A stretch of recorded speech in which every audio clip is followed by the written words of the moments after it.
I'm Dawn Milne from Ivy's Public Affairs, and I'm pleased to be here with Dianne Cunningham, Director of the Lawrence National Center for Policy and Management, discussing her new Water Innovation Report. Dianne, can you start by telling me why water is such an important issue today?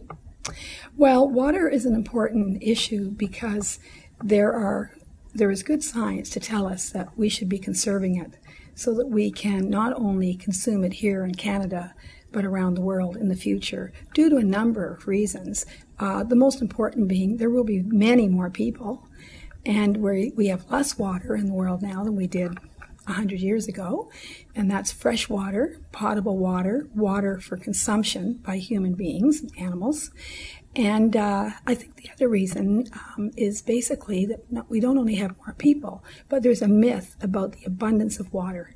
And so really, if we take our own situation here in Southwest Ontario, the Great Lakes in Ontario, we're noted around the world for having so much water.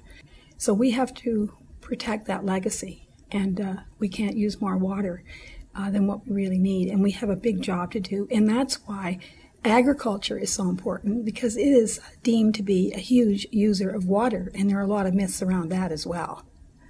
Can you tell me about some of the findings that came out of your Water Innovation Forum back in January? Usually, when we talk about water in this country, we talk about water quality.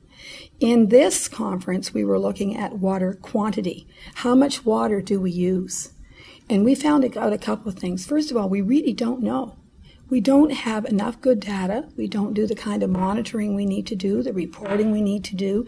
We need to work together, all levels of government. I'm talking about local government in particular, with the provincial governments and the federal governments and academia and business, so that we can solve these big problems. We need much more information before we get into making public policy and some regulations around water quantity, putting a price on water, the water footprint. We actually don't have enough information to make good decisions in those departments. So that will be one, I think, area that we could discuss further down the road with governments, let them know what we found. What we did find is that we have great technology. We should be moving more quickly to get it out to market, and not only just in Canada and North America, but around the world. We looked at water innovation in the sense that we were looking at infrastructure and we were looking at innovation with technology. And so we were looking at how farmers could use water more effectively and efficiently. And here in Southwest Ontario, in fact in Ontario and in Canada, but especially here in Ontario, we had 4 what we would call here at Ivy case studies in a sense. And they were magnificent technology to irrigate, for instance, a vegetable farm in Leamington, just a huge 50 acres and 35 farmers and a whole huge area.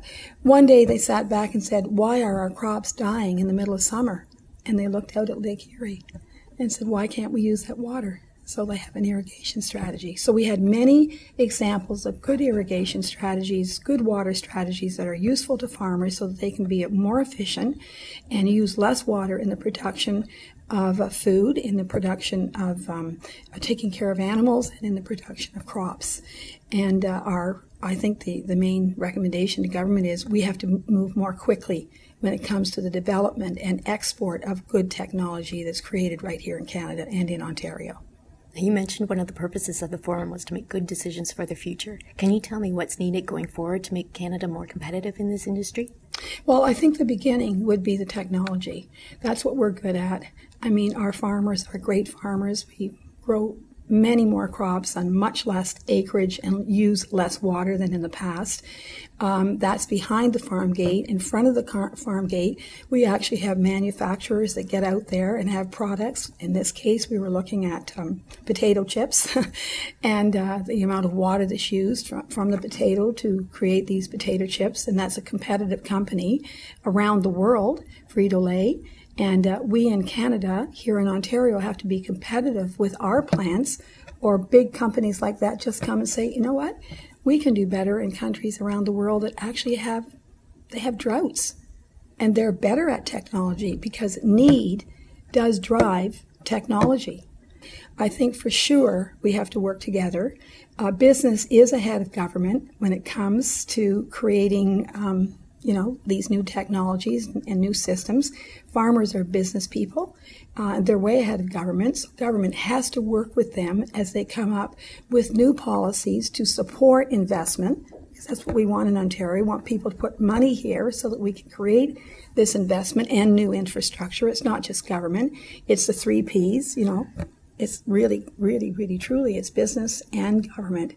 And academia. And academia can be more productive, too, in answering questions that government and business need to be answered. So we have more of an applied type of academic research going on in many of our universities, including at the University of Western Ontario, where we have different faculties that work with business in answering challenges that government faces to be competitive down the road.